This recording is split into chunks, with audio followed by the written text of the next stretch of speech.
A pictorial representation found in the tomb of Seti I. There are 4 races of people arranged in groups of 4 men each. These are the Nashi, which means Negroes, Hemmu, which means light brown hue with blue eyes and their hair in a bag. So that would be more of a mixture of a mulatto. The Tamahu, who are fair as Europeans, and the Rut, who are Egyptians. These typical groups, not meant merely for conquered races, as may be gathered from signification of their names. The Tamahu are light-complected people. The Egyptian word Tama means people, and created. Hu means white, light, and ivory. Tamahu are the created white people. You got it in black and white right there. The Ne is black. The Na means black ink. Ne means blackbird. Shu means person of birth. Nashu, which means black born, or in Egyptian phrase, the black born from the egg, Shu.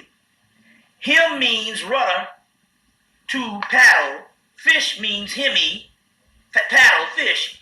Hemi, to steer. The Hemu is indicated as sailors or seafarers of the people of the Isles. That might be a form of your Phoenicians later on.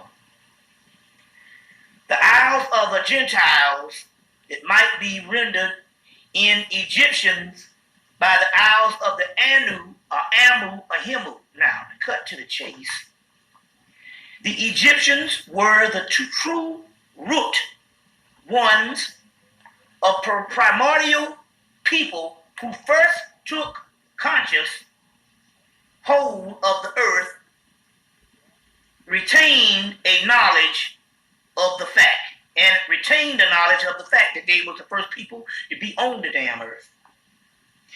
The land is the footstool. The land of Egypt, is the footstool root, or root. The people were the feet, root, on which the human being first arose erect to attain full stature. Identically,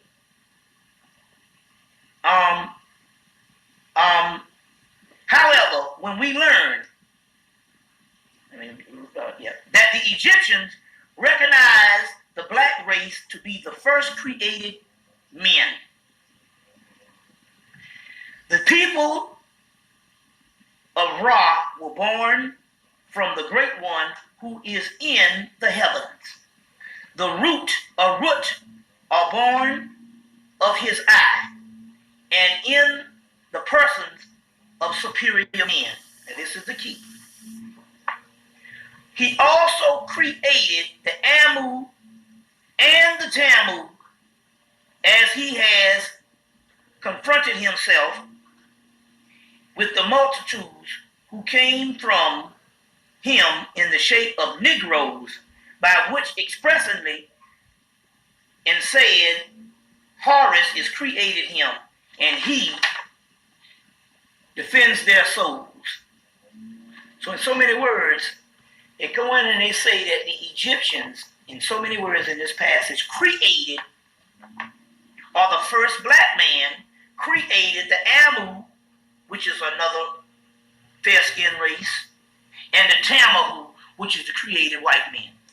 It's all coming from the temple of Seti I at Abydos, the first holy land. So now we have a page of history that don't suggest no ape man. This is what the Egyptians are saying, and they say they call them the created white people. You see? Diop in his book, it's not Pre-Colonial Black Africa, it's the other one, Egyptian Origins of African Origins of Civilization, Myth and Reality. In that book, he goes all into the Talmud, but he omits this page where it says they are the created white people. You see what I'm saying? So we have counter history that suggests other than this eighth thing. We can prove this over and over through mythology. Okay, so the white race being a created race.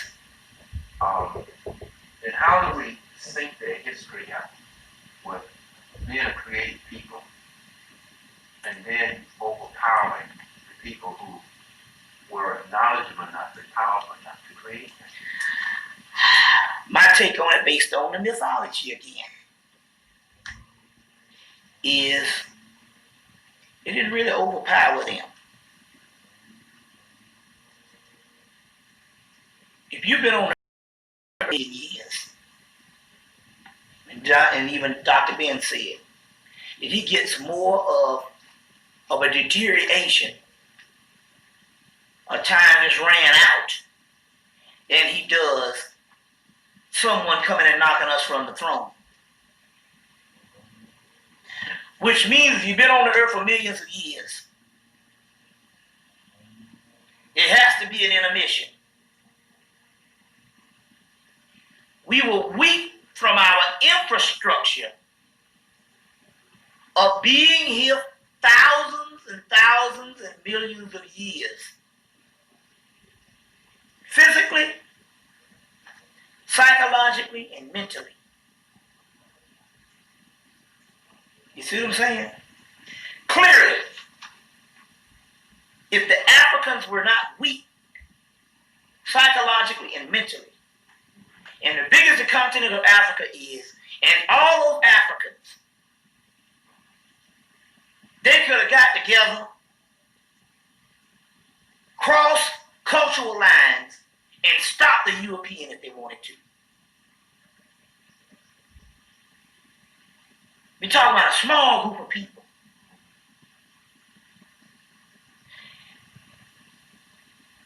Here's the people that we say are so spiritually in tune. Why is it that they couldn't communicate with each other? We're talking about mass amount of black Africans in numbers that couldn't stop this thing.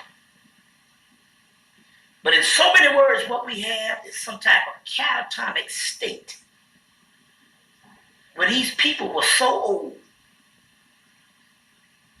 into the concept of even securing themselves based on a defense system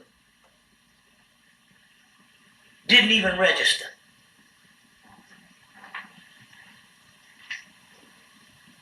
And one of the reasons why it didn't register because we had deteriorated to the point whereas we didn't look at each other in unity when it comes to color. The concept of color, if you're on a continent of Africa and everything you see is black all your life, the concept of color would not be the defining factor. It would be culture, language. You have a driver's license, clean driving record? That's fantastic, because now you can drop your auto insurance rates to as low as $19 a month. Check out the cheapest rates in 60 seconds at pretected.com. Thanks, Ian. All you need to do is enter your zip code, put in some basic information, and get matched with the cheapest auto insurance providers. That's it. Go to pretected.com and start saving today.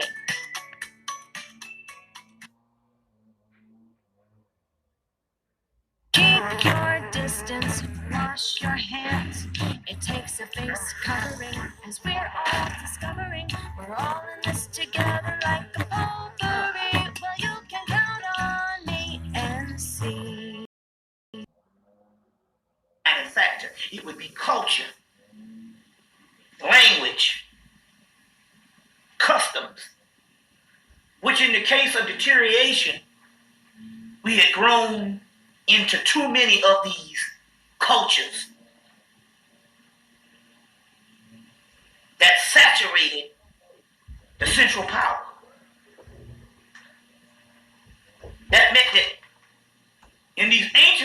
civilizations at the height of our power, those civilizations were vast. To have thousands of people under the same culture. As time went on, these civilizations started deteriorating, which creates smaller civilizations on down to tribes. So therefore, the smaller the civilization gets, the weaker it gets, because they don't have the central power of mass number under the organized culture. So as the civilizations get smaller, customs and culture become sectarian, different, multiple. The ways of communication breaks down. So when the outside invader comes in,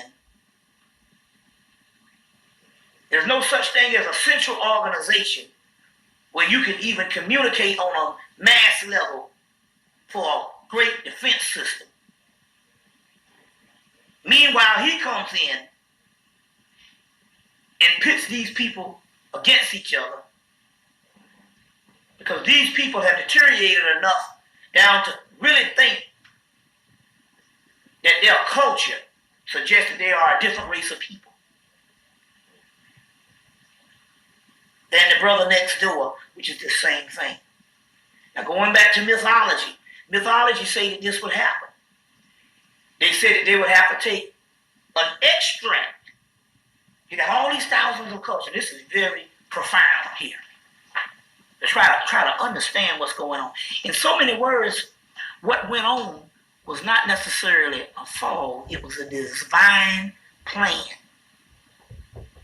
The ancient mystical masters that ran the earth understood that one day there would be a deterioration period which would separate mass population of people who have consensus of knowledge, information, and science under one cultural system, or 4 or 5 major cultural systems which were strong.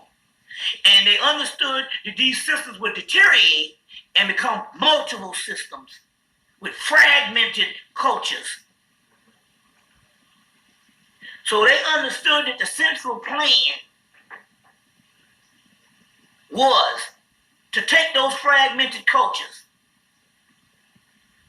Egyptian, West African, Central African, extrapolate or extract the best, the strongest out of those cultures, remove them and put them all the way in the West. And then those cultures come together sexually on a procreation process that make a new creation. So those new creation, what would make that new creation a unifying factor that the African didn't have by deterioration? Because in us is something that's going on that the Africa is separated by. What do we mean by that? You got Evo, Hausa, Dogon, Timbuktu, Egyptian, Kushite, Punt, Somali, Libyan, Nigerian, Ghanaian, Senegalese. Right. But over here, you create a new person that is mixed together of all these different Africans, because the simple fact, over here you were just a black person, so they just put you together and made you. But in our blood system, we got Dogon, because we've been a great mixing bowl in the West that it talks about in the Kabbalah. Out of Eden, I will call my son. These houses will come back into covenant, God's covenant, which is the tribes of Israel, Isis, Ra, and Elohim, which is Horus, being reunited. And when they come back together, in our blood, we will have Egyptian, Dogon, Hausa, Nigerian, ancient Yoruba, ancient Bambara, you know what I'm saying, the Fawn, the Dahomey, all in the central blood system, which is a reunited Africa of the ancient world, in the new people, because we are a mixture. Whereas the other Africa had broken apart and made other cultures. In us, we represent the uniting, the solidarity, and the merging back into those ancient cultures, which is called the smooth ashlar, or the crown jewel of the finishing product. The ancient mystical Africans, recorded in the doggone mythology, we got so much of it, understood this. And that would become the body of Osiris back together. You see? So here's a whole nother form of history that is told in various forms of mythology. The scattered tribes of Israel. The scattered houses. But in that ancient mythology, they always talk about a gathering.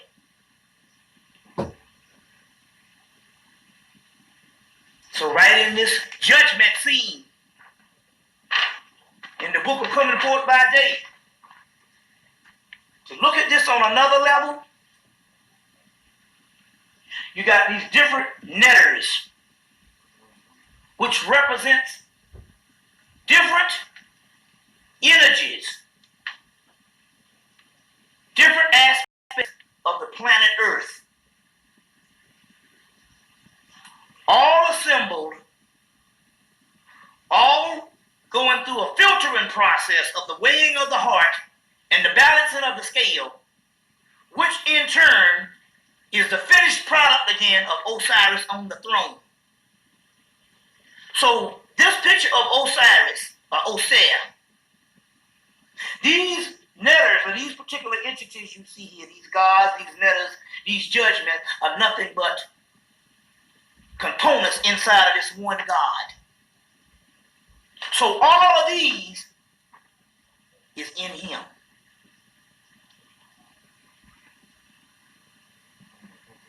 And all of these represent the mechanisms that work to put all of these back together.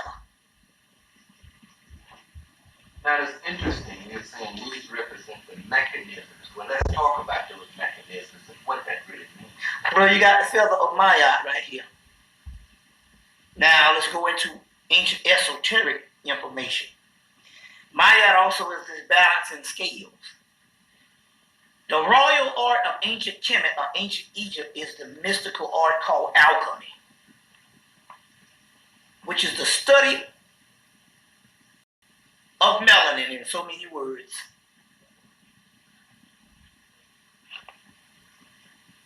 The royal art is going on inside of the body of Osiris, therefore, as representative of inside of the body of the original people on earth, which is us. We are the Osirians. The different Anubis would be a gateway that these gods would filter through to become the one Osiris.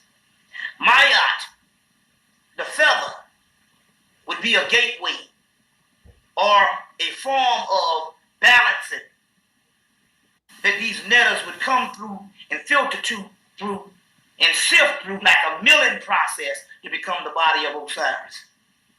The god Ammit, which is the eater of souls, which in actuality would break down the process of the individual souls to mix it back in to make the perfect elixir. And the god Tahuti, which in so many words is showing that these particular entities here are intelligence, because he's recording it in so much as recording it. He's a form of the synthesizing process of this consciousness that's coming up out of this whole thing, which is the consciousness of Osiris, which would be our higher consciousness. So there's a physiological or cultural level of the same court system and how they do all that. They got that from Kemet. But the court system in ancient Kemet, that now we even have the judge Osiris. In the modern time, because if you go to England, they might have a white wig on, but the judge, his wig has nappy hair in the top of it. So they have these white wigs on in England. And all the jury or whoever is judging, their wigs is smooth. But the judge, the main judge, he might have smooth hair on the side, but at the top is nappy little peppercorn beads within the white wig.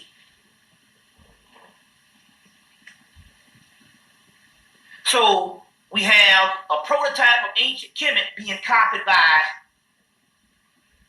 the Europeans, but even that prototype of the law in the court ancient Kemet is only a manifestation of something that's going on inside of the body also too, a judgment of energies.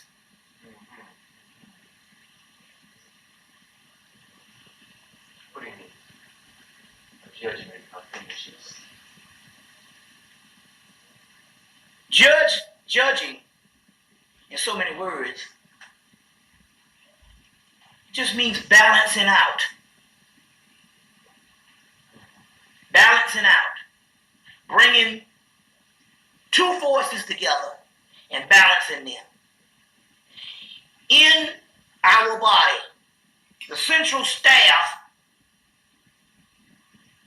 that balances out all of these latent energies in our body that we call our spiritual self or our soul, has one central balancing system that shoots up the spine, which is called a Kundalini force, which is represented in ancient cultures as the staff of Tahuti, the staff of Moses.